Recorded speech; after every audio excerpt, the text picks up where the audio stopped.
Hello everyone, let's start the discussion for basic accounting terms.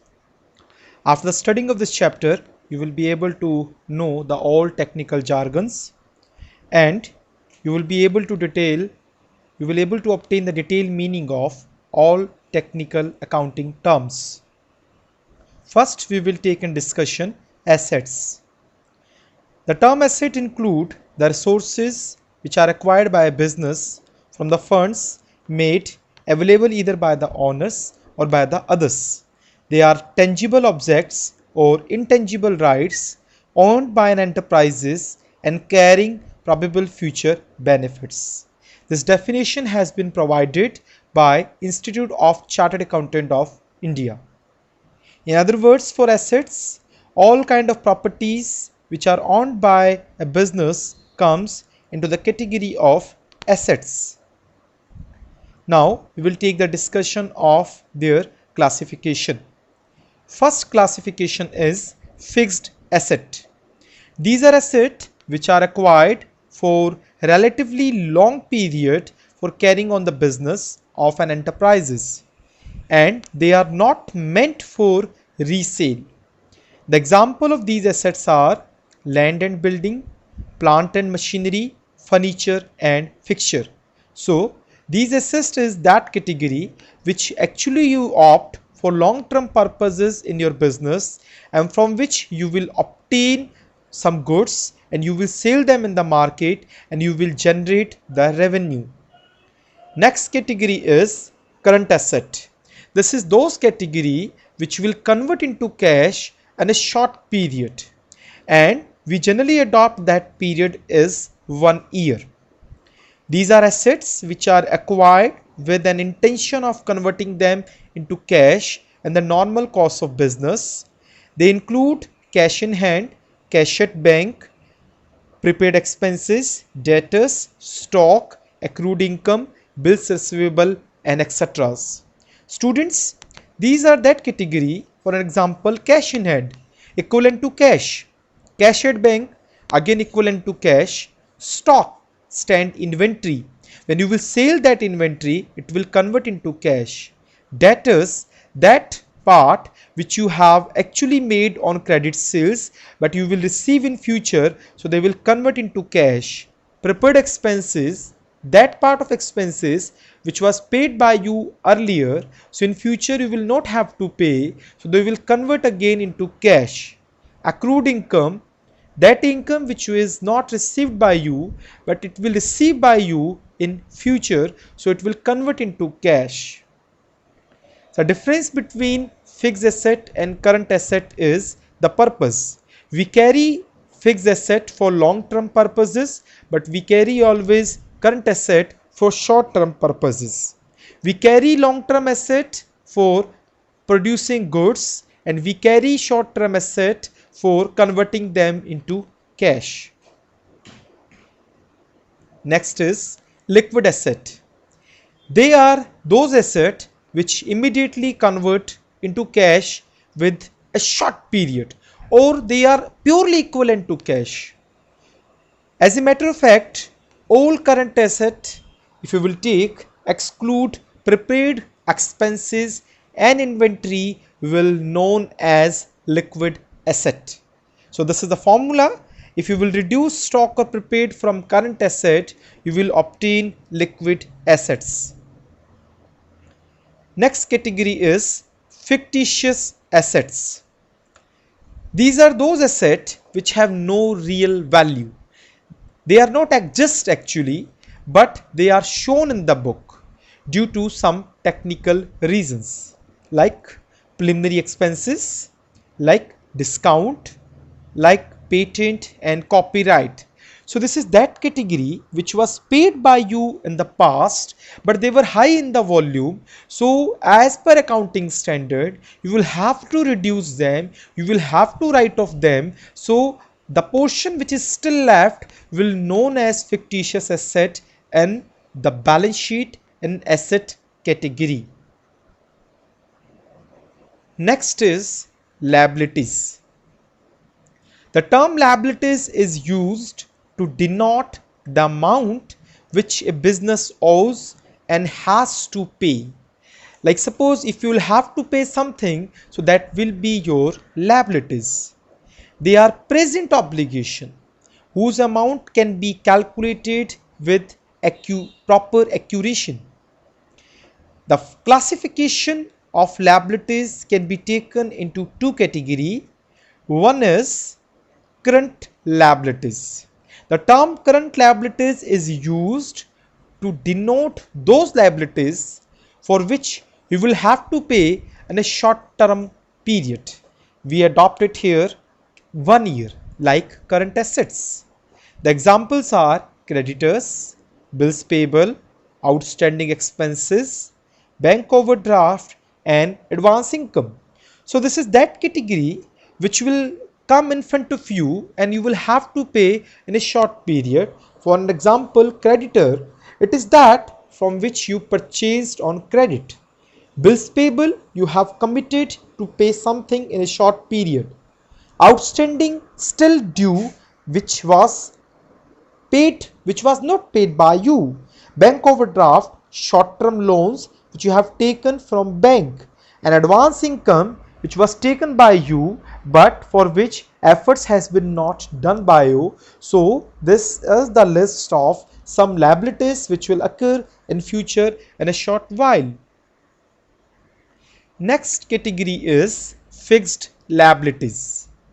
Liabilities are that which are fixed liabilities are that which are you are carrying for a long term purposes, not for a short term purposes like current liabilities. These liabilities would continue to be treated as fixed if they are not paid on their maturity. Like maturity stands, if you have taken some liabilities for 2 years or 3 year purposes, so they will not known as fixed liabilities because they will pay by you on their maturity. So if something else you are carrying after paying your maturity, known as fixed liabilities. Next technical jargon for discussion is capital. The term capital is used to denote the owner's equity in the business. It is a residual claim against the asset of the business after deducting liabilities by the businessman. So, in other words, capital is that figure which was invested by the businessman at the starting of business, and for that amount he can claim against the net asset. A net asset means after deducting liabilities from asset, what balance rest will have with the businessman can claim against his invested figure on initial stage, known as capital. Owner's equity, proprietorship funds, and net worth are the same terms which you can use for capital. You can also take the further classification of capital in next categories. One is fixed capital. It is that capital which was invested in fixed asset. As we discussed earlier, fixed asset are land, building, plant machinery, furniture, fixture. So if you have invested some part of capital in those assets from which you will generate some revenue in future, known as fixed capital. Circulating capital is the second category. This is that category of capital which you have invested in current assets like debtors, stock, prepaid expenses, accrued income, etc. As we discussed, current asset is those part of asset which will convert into cash in a short period. So for those assets, if you have paid something from your capital, so that capital will represent as circulating capital. Next is working capital. This is that part of capital which you always required for your smooth functioning of business, known as working capital. To understand these three, we will take an example. Suppose if you have started your business with 10 lakh rupees. So entire 10 lakh, whole 10 lakh rupees will known as capital. But you invested 60% in fixed asset. So that 60% of 6 lakh rupees will represent fixed capital. You invested 30% in circulating capital, so 3 lakh will known as circulating, and rest will use for working capital of rupees 1 lakh. Next portion for discussion is contingent assets. This is that asset which is not exist currently. Their existence will depend on some uncertain date of future or on their occurrence or non-occurrence. It usually arises from unexpected events which was not expected by you, and they will create a profitability in your economic benefits. For example, a claim which is pursuing by you in judicial, you're not sure for that, but if suppose it will come in your favor, so it will give a rise in your profitability, so that profitability will known as contingent assets. Again, continuation discussion for contingent assets. A contingent asset is not recognized in the book of enterprises. It depends, even it doesn't require always to disclose for them in financial statements. But when they will occur, then they need to record in the accounting. Next part of discussion is contingent liabilities. It is that obligation which is not exist currently in the business, but their creation depend on occurrence or non-occurrence of some liabilities in future on some uncertain dates, events. It is a possible obligation which may or not arise in future also. Following are the examples of contingent liabilities: a claim against the enterprises which was not acknowledged by them as debt. If you do not know something about a debt of 10,000 rupees, but when you have to pay that 10,000 rupees, so they will denote as contingent liabilities. Next is uncalled part of share capital. Next is unpaid amount of dividend to shareholder. So this is the category of contingent liabilities. Next we will take in discussion is provisions. An amount which has written off or retained by way of providing depreciation on diminishing value of assets, known as provisions, or particular for calculation of some future liabilities, known as provisions. For example, if you are not sure for some liabilities but you want to pay something part of your profit currently in a particular account, so that particular account known as provision. Examples of provisions are provision for doubtful debts, provision for depreciation, provision for discount on debtor. And detailed discussion: suppose you are carrying an asset of 10 lakh rupees. The life of asset is 10 years. So after 10 years, you will have to replace that asset, and you will have to pay again 10 lakh rupees for new asset.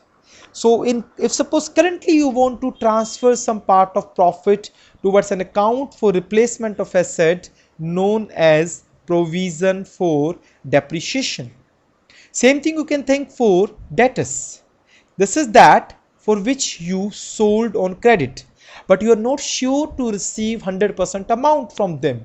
So you want to make a provision currently, so you are transferring some part of your profit towards that account, will represent as provision for bad and doubtful debts. Next discussion we will take for transaction and event. Every economic activity is performed through transaction and events only. A transaction may be a business performance or an act or an agreement, while an event is the happening, consequences or result of a transaction. Transaction is business performance, and the success of business performance is an event. For example, if A start his business with 1 lakhs and he sold his goods of 60,000 for 90,000 rupees, and he also paid 10,000 rupees as rent of his shop. So here economic activity will be the starting of business, and transactions are what you have done in your business. You purchased, you sold, you started your business, and you paid rent. So 4 activity you have done, so that activities will collectively known as transactions. But event is only one when you have received 20,000 rupees profit, because you sold for 90,000, total costing was 70,000, including cost of purchase and payment of rent for shop. Next discussion we will do for revenue. The term revenue means income of a recurring nature from any source. If you are receiving some income, they will known as revenue. That income you can receive either after selling the goods, either after transferring the services, either after let out the properties, or either paying some amount as lending to others. So by any source, if you are receiving some income known as revenue. Next is expenditure. The term include for incurring a liabilities known as expenditure, either for goods, either for services also. If you are buying some goods, it means you are paying something. If you are taking some services, again you will have to pay. So all payment will known as expenditure. There are 3 types of expenditure: capital expenses, revenue expenditure, and deferred revenue expenditure. Capital expenditure is that part of expenditure which was very high in the volume and from which you can expect revenues in long term future. But revenue expenditure are short in volume and they are essentially required for maintenance of your business and from which you can expect your current benefits. Deferred revenue is a third category of expenditure from which you can expect some current as well as long-term profit, but they are very high in the volume. For example, if you purchased a land, so this is capital expenses. If you are paying salaries, this is revenue expenses. And if you are paying advertisement, this is deferred revenue expenses. Why? If you are purchasing land, land will pay you in future. If you are paying salaries, it will continue your business. And if you are paying advertisement, it will create your brand image and you will get immediate profit as well as brand equity in the market. Next discussion is for expense.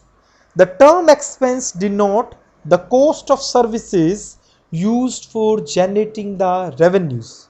If you want to generate some revenue and for that revenue if you are paying something known as expenses.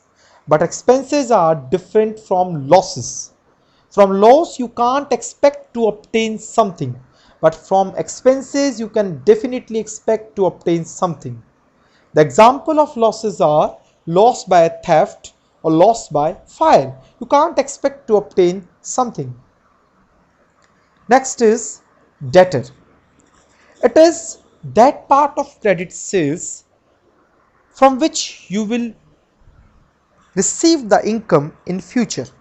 Suppose you sold some goods to Mr. Ram and Ram will pay you in future for that goods. So Ram will denote up to that time as debtors.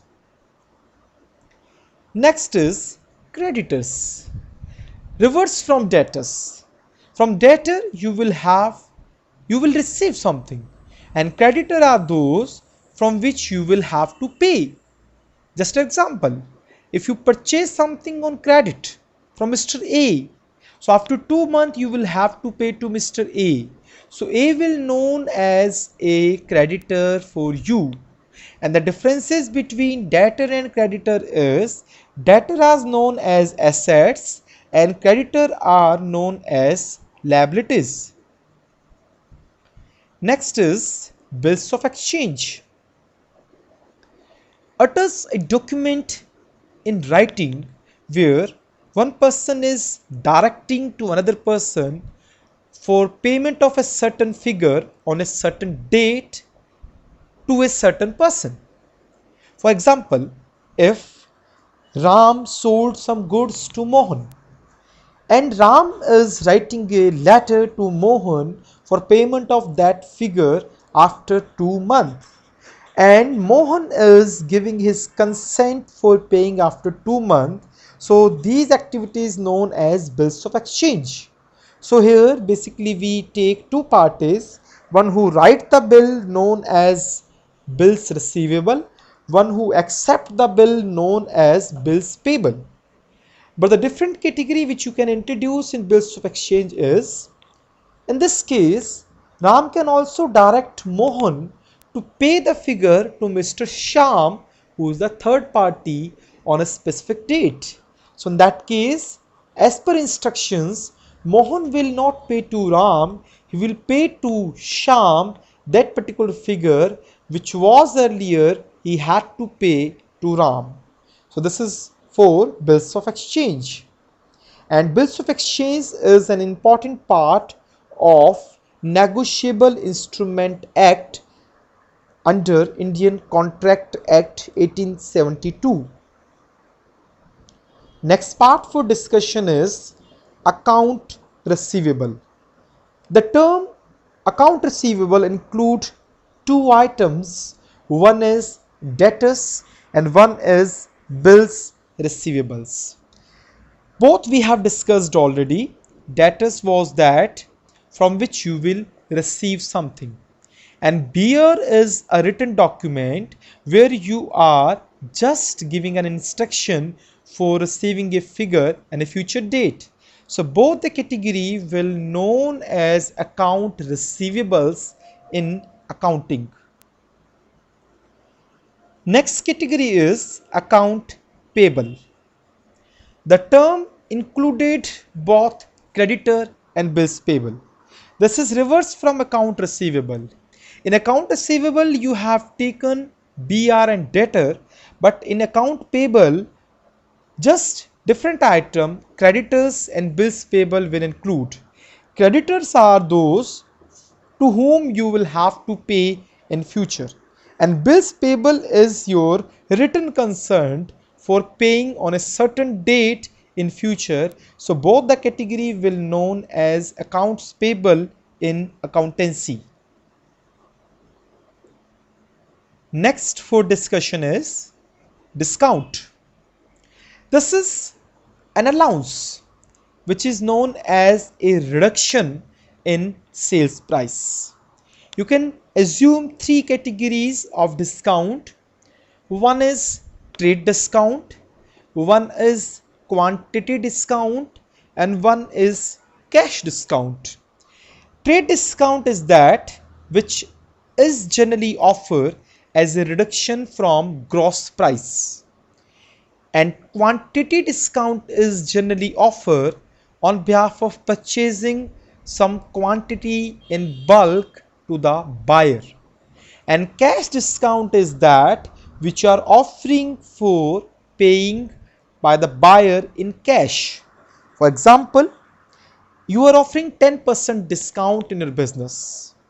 So one person is buying 1 lakh rupees goods from your shop, so will have to pay 10,000 rupees as trade discount. And as per your policies, he is purchasing in bulk of 5 lakhs, so you will have to pay 10% quantity discount as your policy additional to him. And cash discount is to motivate him in payment of cash, which are apart from trade discount and cash discount. Now the important discussion, trade and quantity discount we are not taking in accountancy. We can't record them in accountancy, but we always record cash discount as journal entry in accounting. Next is gross profit. It is the excess of selling price over the cost of goods sold. And cost of goods sold means the total of purchase plus all direct expenses. Suppose you purchase goods of 50,000 and you paid direct expenses of 20,000, and finally you have sold them for 1 lakh, so your gross profit will be 30,000 rupees. So the formula of gross profit is sales minus cost of goods sold. If your sales is above than your cost of goods sold, this is known as gross profit. Next is net profit. It is the profit which left after deducting all business expenses from the gross profit made by the business. If you are carrying some net profit, it simply means this is the positive difference between gross profit and all indirect expenses. Next is drawings. If the businessman is using some part of cash or goods for their personal purposes, known as drawings. Next is entry. Recording of all transactions in any book of account, known as entry. Suppose if you have purchased something, you have sold something, you have paid something, you have received something, so all expenses, income, sales, purchases, revenues will record individually in their book, will known as entry. Next is insolvent.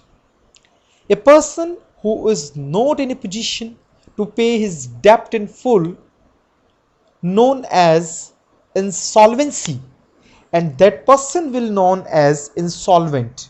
For example, if A is not able to pay his 100% obligation, it means A will insolvent, and this is due to more liabilities over the assets. Next is bad debts. The amount of credit sales which you are not receiving 100%, known as bad debts. So this is that amount which were lost from a debtor on account of his inability to pay his debt, known as bad debts. For example, in full payment from Mr. Ram, you are receiving 900 rupees only on behalf of 1000. So 100 rupees is a reduction, will known as bad debts. Next is net assets. The excess of the book value of asset of an enterprises over their liabilities is known as net assets. For example, if one person is carrying 1 lakh rupees total asset and their liabilities is 80,000 rupees, so the difference is 20,000. It will known as net assets. But remember, here you can't take fictitious assets in the total of assets.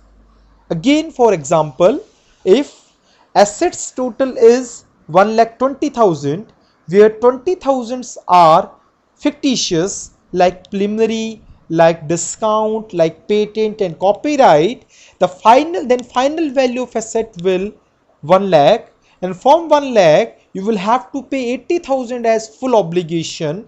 So rest value known as net asset 20,000 rupees.